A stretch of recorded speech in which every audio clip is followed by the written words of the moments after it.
वन्देऽहं श्रीगुरुश्रुतपदकमलं श्रीगुरुवैष्णवाश्च श्रीरूपं सागरजातं सहगणरघुनाथनितं तं सजीवं साद्वैतं सावधूतं परिजनसहितं श्रीकृष्णचैतन्यदेवं श्रीराधाकृष्णपादान् सहगणललिता श्रीविशाखा वितां च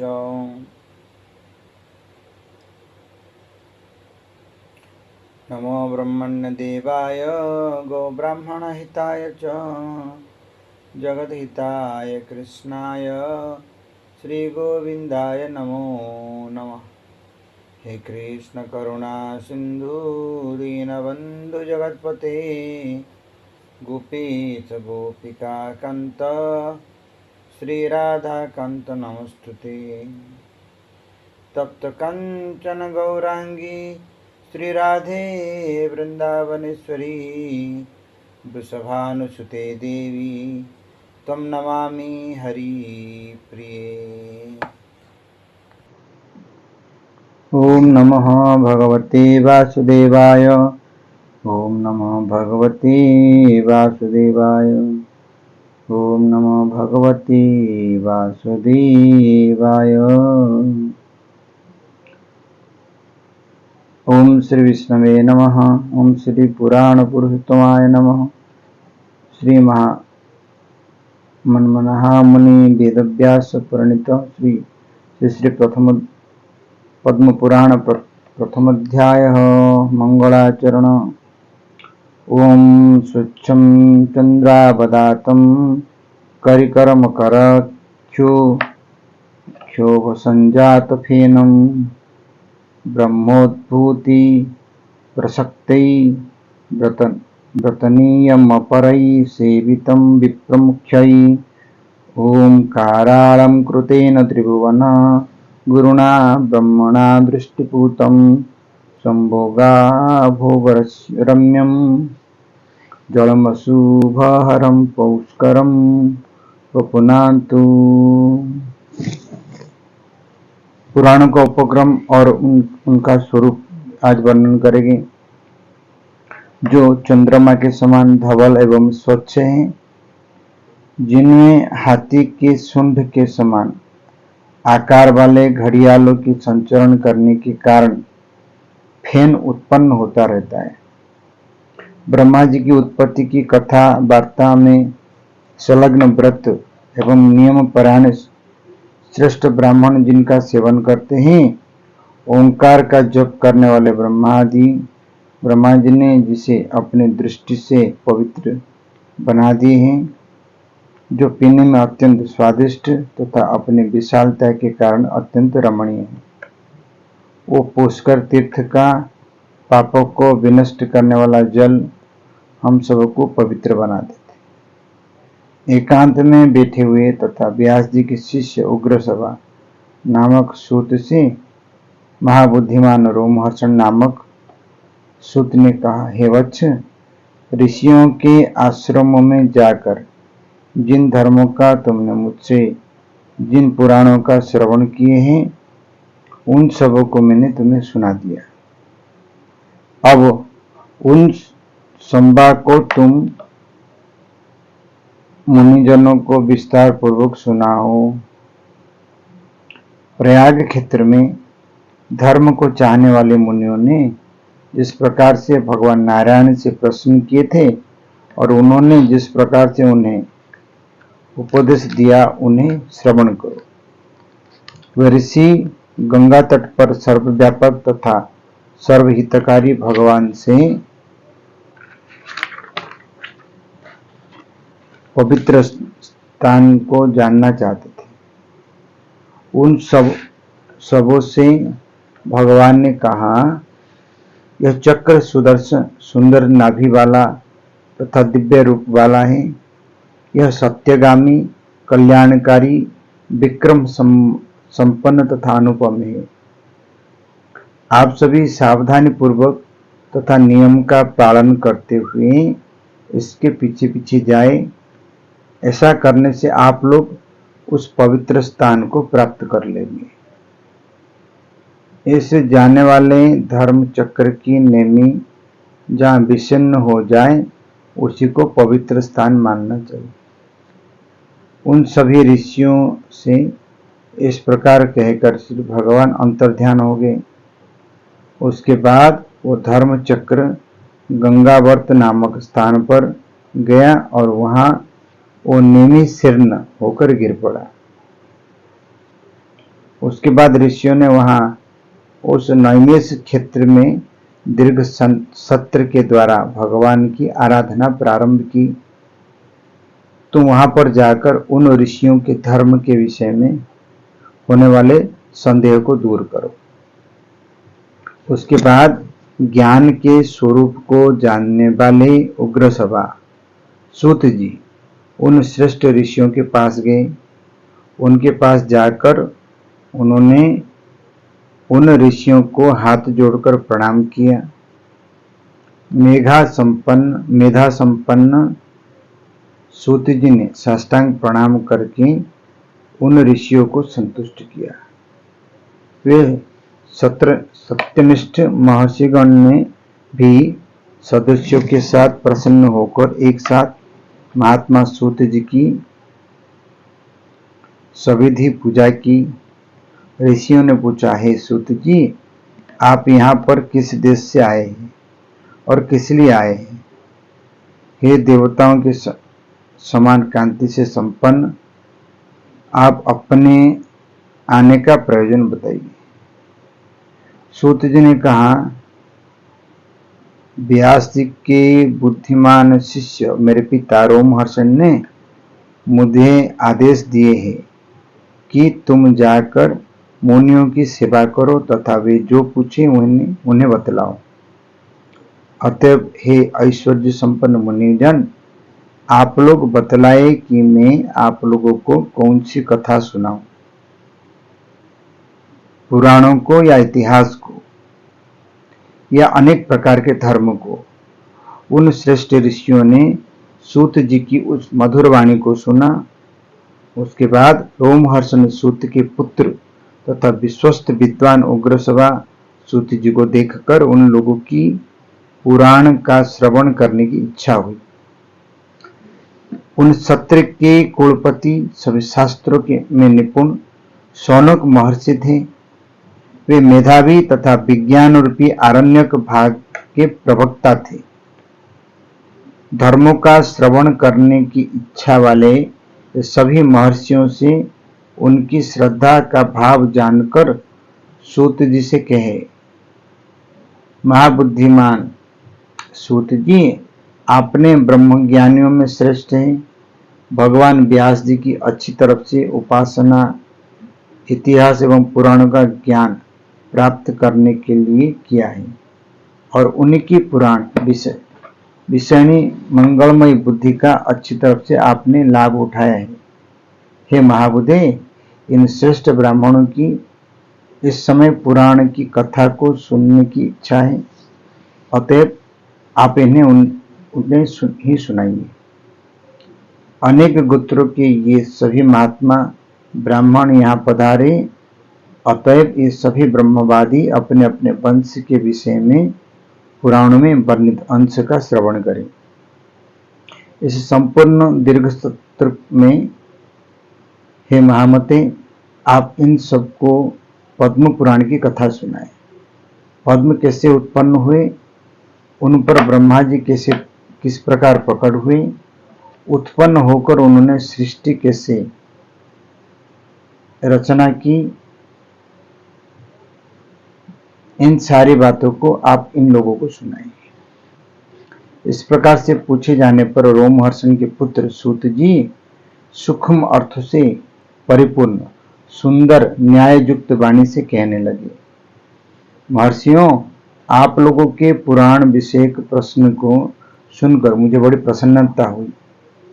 आप लोग ने यह पूछकर मुझे अनुग्रहित किए।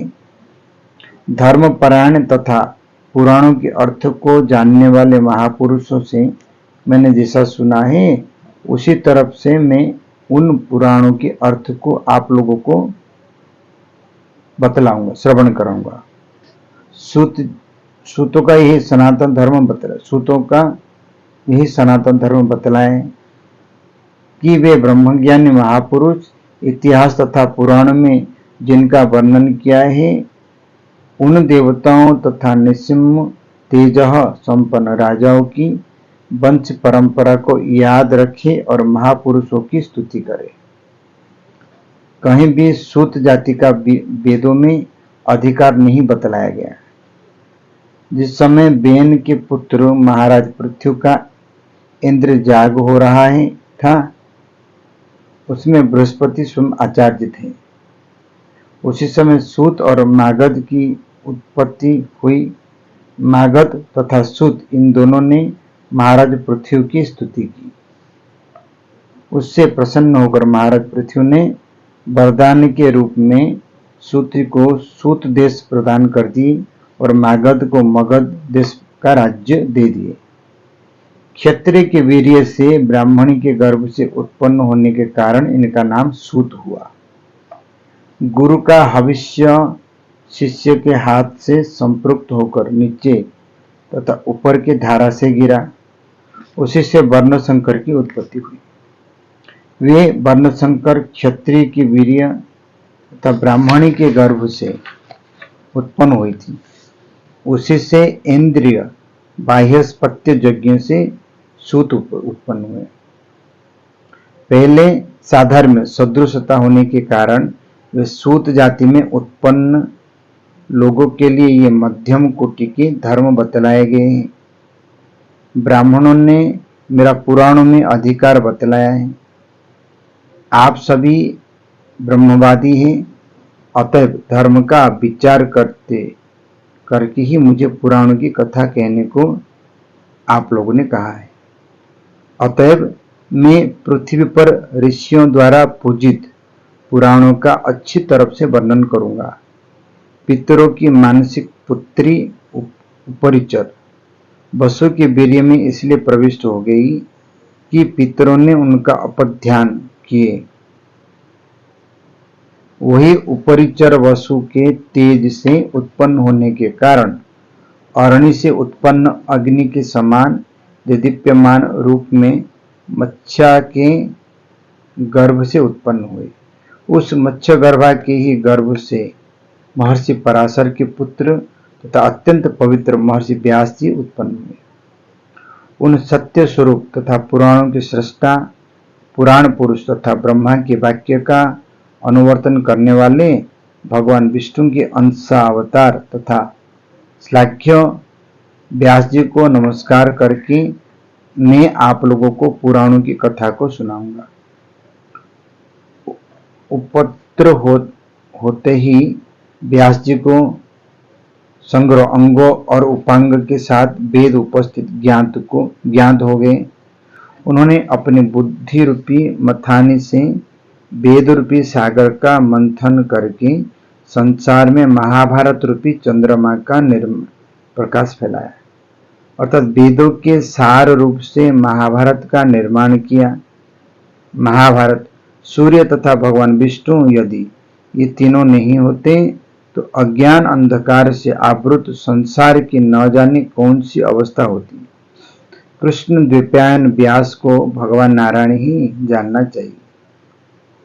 भगवान पुंडरीकाक्ष को छोड़कर महाभारत का रचयिता दूसरा कौन हो सकता है। उन्हीं ब्रह्मज्ञानी के सन्निकट में मैंने पुराणों का श्रवण किया है। जो व्यास जी सर्वज्ञ संपूर्ण लोकों में पूजित और महातेजस्वी हैं, उनके सन्निधि में मैंने पुराणों का श्रवण किया। ब्रह्मा जी ने पुराणों को समस्त शास्त्र में प्रधान बतलाए। यह संपूर्ण लोगों के विषय में सभी प्रकार के ज्ञानों को उत्पन्न करने वाला सर्वोत्तम साधन है। यह त्रिसर्ग धर्म अर्थ एवं काम की प्राप्ति का पवित्र साधन है। इसका विस्तार 100 करोड़ श्लोक परिमित है। भगवान केशव अश्व का रूप धारण करके सभी लोगों में ब्रह्मा जी के आदेश से वेदों को समादृश किए, अर्थात वेदों का प्रचार किए। 6 वेदांग: शिक्षा, कल्प, निरुक्त, व्याकरण, छंद एवं ज्योतिष। चारों वेद, पुराण तथा न्याय शास्त्र इत्यादि समस्त शास्त्र को चुराकर हयग्रीव नामक असुर पाताल लोक में चला गया। कल्प के प्रारंभ में सर्वव्यापक श्री भगवान जल समुद्र में मत्स्य का रूप धारण करके उस राक्षस का वध करके संपूर्ण शास्त्र को लाए तथा उनका उपदेश ब्रह्मा जी को दिए। श्री भगवान के मुख से वेदों का श्रवण करके ब्रह्मा जी ने उनका उपदेश भिन्न भिन्न मुनियों को दिया। उस समय से ही सभी शास्त्र तथा पुराणों का प्रचार हुआ। समय अनुसार उस विस्तृत पुराण का श्रवण करना तथा अध्ययन करना असंभव देखकर उसका विभाग करने के लिए श्री भगवान प्रत्येक द्वापर युग में व्यास जी के रूप से अवतीर्ण होते हैं। प्रत्येक द्वापर में विस्तृत पुराण का 4 लाख श्लोक में संक्षेप करके तथा 18 भागों में विभक्त करके इस भूलोकों में व्यास जी प्रकाशन किया करते हैं। इस समय भी देवताओं के लोकों में पुराण 100 करोड़ श्लोक वाला है। उसी का इस भूलोक में व्यास जी ने 4 लाख श्लोक में संक्षेपण किया है। मैं आप लोगों को 55,000 श्लोक तथा 5 खंडों से युक्त अत्यंत पवित्र पद्म पुराण को सुनाऊंगा। इसका पहला सृष्टि खंड है, दूसरा भूमि खंड है और उसके बाद स्वर्ग खंड, चतुर्थ है पाताल खंड। इसका उत्तम 5वां खंड उत्तर खंड है। तो भगवान की नाभि से महापद्म उत्पन्न और उसी से यह संपूर्ण जगत उत्पन्न हुआ। उस महापद्म के वृत्तांत से संबंध होने के कारण इस पुराण का नाम पद्म पुराण है। इस निर्मल महापुराण में भगवान विष्णु का निर्मल महात्म्य वर्णन है। देवदेव देवाराध्य श्रीहरि ने सर्वप्रथम इस पुराण का उपदेश ब्रह्मा जी को दिए। उसी के बाद ब्रह्मा जी ने उनका उपदेश मरीचि महर्षि को दिए। ब्रह्मा जी ने सभी भूतों के आश्रय रूप से पद्म पुराण का ही इस लोक में उपदेश किया, इसलिए विद्वान लोग इसे पद्म पुराण कहते हैं। इस पद्म पुराण के 55,000 श्लोक इस श्लोक में पढ़े जाते हैं। महर्षि व्यास जी के द्वारा संक्षिप्त किए जाने के कारण 5 पर्वों में भी पढ़ा जाता है। इसका पहला पर्व पुष्कर पर्व है। पुष्कर मतलब कमल पर ही विराट की उत्पत्ति हुई। इसका सभी ग्रह के वर्णन से संबंध दूसरा तीर्थ पर्व है। तीसरे पर्व में बहुत अधिक दक्षिणा देने वाले राजाओं का वर्णन है। चौथे पर्व में वंशानुचरित का वर्णन है। 5वां पर्व मोक्ष पर्व है, उसी से सभी तत्वों का वर्णन है। पुष्कर पर्व में ब्रह्मा जी के द्वारा की गई 9 प्रकार की सृष्टि का वर्णन है। पहला सर्ग देव सर्ग है, दूसरा सर्ग मुनियों का सर्ग है, उसके बाद पितृ सर्ग का वर्णन है। दूसरे पर्व में पर्वत द्वीप तथा 7 सागरों का वर्णन है। तीसरे पर्व में रुद्र सर्ग का वर्णन तथा दक्ष के अभिशाप का वर्णन है। चतुर्थ सर्ग में बड़े बड़े राजाओं की उत्पत्ति का वर्णन तथा विभिन्न वंशों का वर्णन। अंतिम पर्व में अपवर्ग, उसके संस्थान तथा मोक्ष शास्त्र का वर्णन है। हे ब्राह्मणों, इस सारी बातों को मैं इस पुराण में सुनाऊंगा। यह पुराण अत्यंत पवित्र है, यश का सागर है। यह पितृगणों को अत्यंत प्रिय पुराण है। यह भगवान को सदा सुख देने वाले हैं और यह पुराण के बड़े से बड़े पापों को विनष्ट करने वाले हैं।